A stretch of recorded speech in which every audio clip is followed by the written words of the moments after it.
जय हिंद। नमस्कार साथियों, आप सभी लोगों का मोस्ट वेलकम है आज के इस नए क्लास में। साथियों, आज के इस क्लास में हम सभी लोग जो है पढ़ने वाले हैं बीएसएससी कार्यालय परिचारी भर्ती 2026 के एग्जाम के लिए मोस्ट इम्पोर्टेंट प्रीवियस ईयर के क्वेश्चन को, जो कि साथियों आपके बीएसएससी कार्यालय परिचारी भर्ती 2026 के एग्जाम के लिए काफ़ी इम्पोर्टेंट है। तो आप सभी लोग जो है इस क्लास को बिल्कुल अच्छी तरीके से लास्ट तक देखिएगा और इस क्लास में दिए जाने वाले इन सभी क्वेश्चन को आप अच्छे से जरूर याद कर लीजिएगा, जिससे कि आप जो है अपने एग्जाम में सभी क्वेश्चन को आसानी तरीके से बना पाएंगे। तो चलिए साथियों, क्लास को स्टार्ट करते हैं।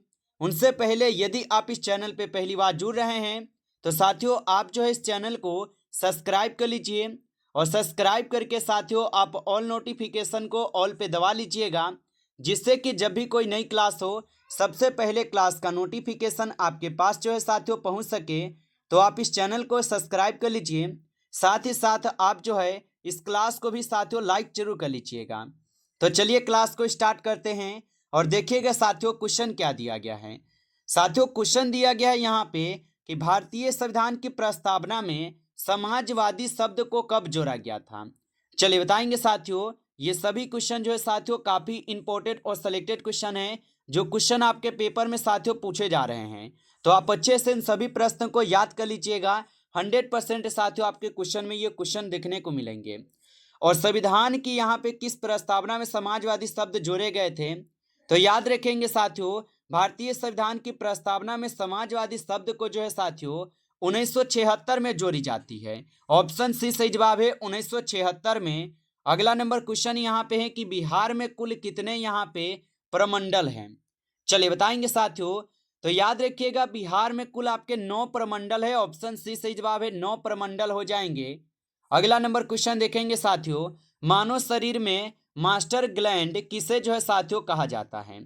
चलिए बताएंगे साथियों कि मानव शरीर में मास्टर ग्लैंड किसे कहा जाता है। तो साथियों ये कहे जाते हैं पिट्यूटरी को। ऑप्शन सी कीजिएगा सही जवाब, पिट्यूटरी को कही जाती है। आगे देखिएगा साथियों प्रश्न है, भारत का नियंत्रक एवं महालेखा परीक्षक जो है ये किस देश की व्यवस्था से लिया गया है। चलिए बताएंगे साथियों, भारत का नियंत्रक एवं महालेखा परीक्षक किस देश की व्यवस्था से लिया गया है। तो साथियों ये लिए गए हैं आपके ब्रिटेन से। ऑप्शन यहाँ पे 20 सही जवाब है, ब्रिटेन से ली गई है। आगे देखिएगा साथियों प्रश्न है, निम्न में से कौन सा धातु कमरे के तापमान पर साथियों द्रव्य अवस्था में रहता है। चलिए बताएंगे, निम्न में से कौन सा धातु कमरे के तापमान पर द्रव्य अवस्था में रहता है। तो याद रखिएगा साथियों यहाँ पे आपका सही जवाब ऑप्शन सी है, पारा होगा। ऑप्शन सी सही जवाब है, पारा होगा। अगला नंबर प्रश्न है आपका, बिहार का यहाँ पे राज्य खेल कौन सा है। चलिए बताएंगे साथियों, तो बिहार का राज्य खेल कौन सा होगा। तो बिहार का राज्य खेल है साथियों कबड्डी। ऑप्शन बी कीजिएगा सही जवाब, कबड्डी होगा। आगे देखेंगे साथियों प्रश्न यहाँ पे है कि भारतीय संविधान में मौलिक अधिकार जो है साथियों ये किस भाग में है।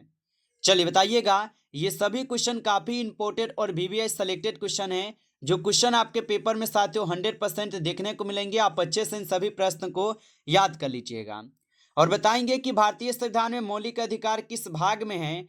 तो साथियों ये हो जाएंगे आपके भाग 3 में। ऑप्शन बी कीजिएगा सही जवाब, भाग 3 में होगा। अगला नंबर क्वेश्चन देखेंगे साथियों, क्वेश्चन है ध्वनि की आवृत्ति की इकाई क्या है। चलिए बताएंगे साथियों ध्वनि की आवृत्ति की इकाई क्या है। तो साथियों ध्वनि की आवृत्ति की जो इकाई है ये हर्ज हो जाएंगे। ऑप्शन बी कीजिएगा सही जवाब, हर्ज हो जाएंगे। अगला नंबर क्वेश्चन देखेंगे साथियों, भारत में पहली जनगणना जो ये किस वायसराय के समय हुई। चलिए बताएंगे साथियों, भारत में पहली जनगणना जो है किस वायसराय के समय हुई थी। तो साथियों भारत में जो पहली जनगणना हुई थी यह आपके लॉर्ड मेयो के शासनकाल में हुई थी। ऑप्शन सी सही जवाब है। अगला नंबर क्वेश्चन देखेंगे साथियों, मानव शरीर में आयरन की कमी से कौन सा रोग होता है। चलिए बताएंगे साथियों, मानव शरीर में आयरन की कमी से कौन सा रोग होता है। तो मानव शरीर में आयरन की कमी से जो है साथियों यहाँ पे एनीमिया रोग होता है। ऑप्शन बी कीजिएगा सही जवाब, एनीमिया रोग। आगे देखिएगा साथियों प्रश्न है आपका, नीति आयोग की स्थापना किस वर्ष हुई थी। चलिए बताएंगे साथियों कि नीति आयोग की स्थापना किस वर्ष हुई थी। तो साथियों नीति आयोग की जो स्थापना होती है यह 2015 में की जाती है। ऑप्शन सी सही जवाब है 2015 में। अगला नंबर क्वेश्चन देखेंगे कि कोशिका विभाजन की वह अवस्था जिसमें गुणसूत्र स्पष्ट दिखाई देते हैं। चलिए बताइए साथियों कि कोशिका विभाजन की वह अवस्था जो है कौन सा है जिसमें साथियों गुणसूत्र स्पष्ट दिखाई देती है।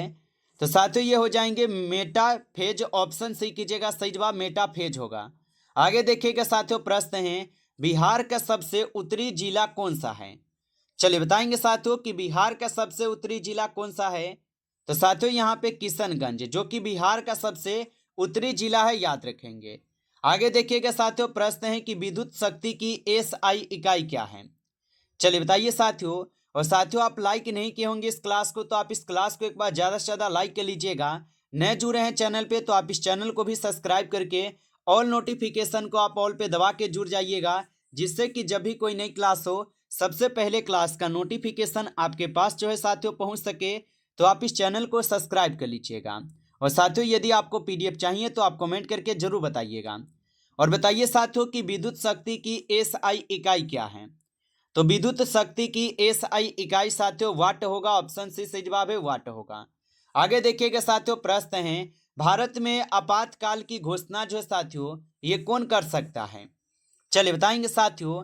तो भारत में आपातकाल की जो घोषणा है साथियों यह की जा सकती है आपके राष्ट्रपति के द्वारा। ऑप्शन सी सही जवाब है, राष्ट्रपति के द्वारा।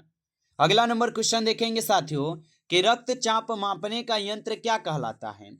चलिए बताइएगा साथियों कि रक्तचाप मापने का यंत्र क्या कहलाता है। तो साथियों रक्तचाप मापने का जो यंत्र है साथियों यहाँ पे क्या कहलाते हैं। तो याद रखिएगा साथियों यहाँ पे आपके स्पिग्मोमैनोमीटर कहलाता है। ऑप्शन सी सही जवाब है, स्पिग्मोमैनोमीटर कहलाता है। अगला नंबर प्रश्न है कि नीली क्रांति का संबंध जो है साथियों किससे है।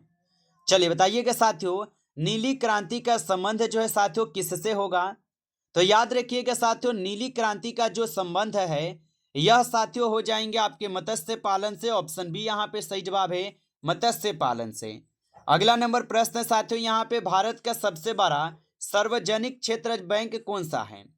चलिए बताइए साथियों भारत का सबसे बड़ा सार्वजनिक क्षेत्र बैंक कौन सा है।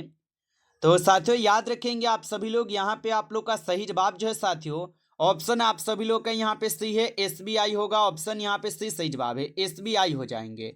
अगला नंबर क्वेश्चन है आपका प्रकाश संश्लेषण की क्रिया पौधे के किस भाग में होती है। चलिए बताएंगे साथियों कि प्रकाश संश्लेषण की क्रिया पौधे के किस भाग में होती है। तो याद रखिएगा साथियों प्रकाश संश्लेषण की जो क्रिया है ये पौधे के साथियों ये आपके होते हैं पत्ती वाले भाग में। ऑप्शन सी सही जवाब है, पत्ती वाले भाग में।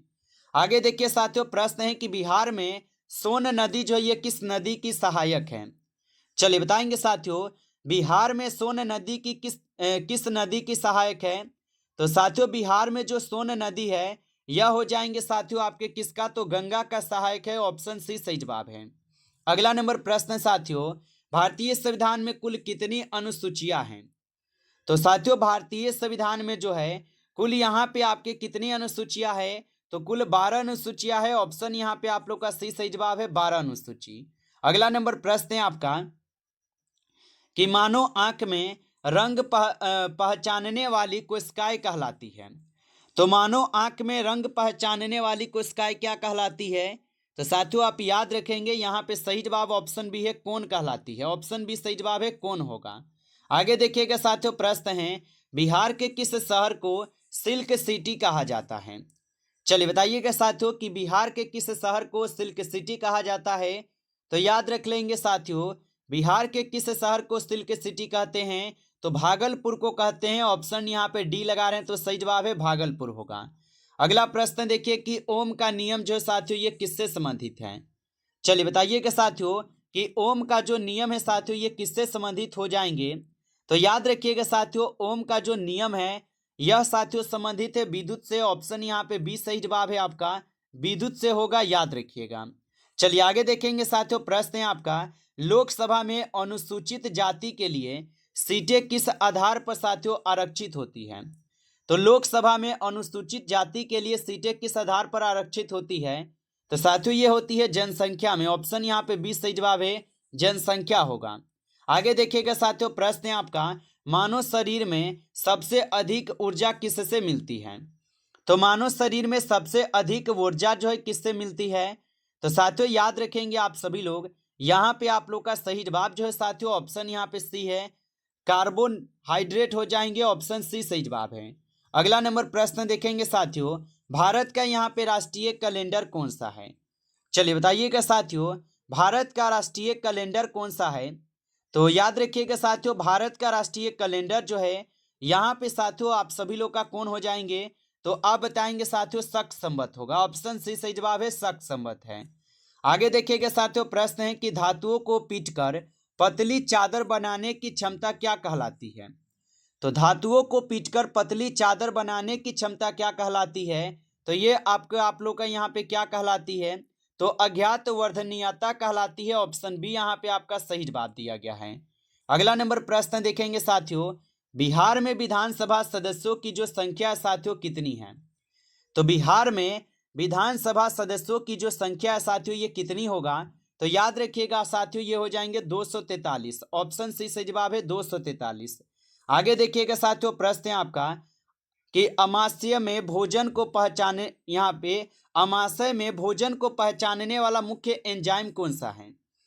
तो अमाशय में भोजन को पहचानने वाले मुख्य एंजाइम जो साथियों पेप्सिन हो जाएंगे। ऑप्शन सी सही जवाब है, पेप्सिन होगा। अगला नंबर प्रश्न है आपका, भारतीय संसद का उच्च सदन कौन सा है? चलिए बताएंगे साथियों कि भारतीय संसद का उच्च सदन जो है साथियों कौन सा होगा? तो याद रखिएगा साथियों यहाँ पे आपका सही जवाब हो जाएंगे राज्यसभा। राज्यसभा जो ये उच्च सदन है। आगे देखिए साथियों, प्रश्न यहाँ पे है कि ग्लोब वार्मिंग का मुख्य कारण जो है साथियों यहाँ पे कौन सी गैस है? तो ग्लोब वार्मिंग का मुख्य कारण कौन सी गैस है? तो यहाँ पे हो जाएंगे कार्बन डाइऑक्साइड। ऑप्शन सी सही जवाब है, कार्बन डाइऑक्साइड होगा। अगला नंबर क्वेश्चन है आपका, बिहार का राजकीय वृक्ष कौन सा है? चलिए बताएंगे साथियों, बिहार का राजकीय वृक्ष कौन सा है? तो बरगद जो है साथियों ये बिहार का राजकीय वृक्ष है। ऑप्शन सी सही जवाब है। आगे देखिएगा साथियों कि विद्युत बल्ब का तंतु किस धातु का साथियों बना होता है? तो विद्युत बल्ब का जो तंतु है साथियों ये किस धातु का बना होता है? तो साथियों ये टंगस्टन का बना होता है। ऑप्शन सी सही जवाब है, टंगस्टन का होगा। अगला नंबर प्रश्न है कि भारतीय संविधान सभा के अस्थायी अध्यक्ष कौन थे? तो भारतीय संविधान सभा के अस्थायी अध्यक्ष कौन थे? तो याद रखेंगे साथियों यहाँ पे अस्थायी पूछा है तो डॉक्टर सच्चिदानंद सिन्हा होगा।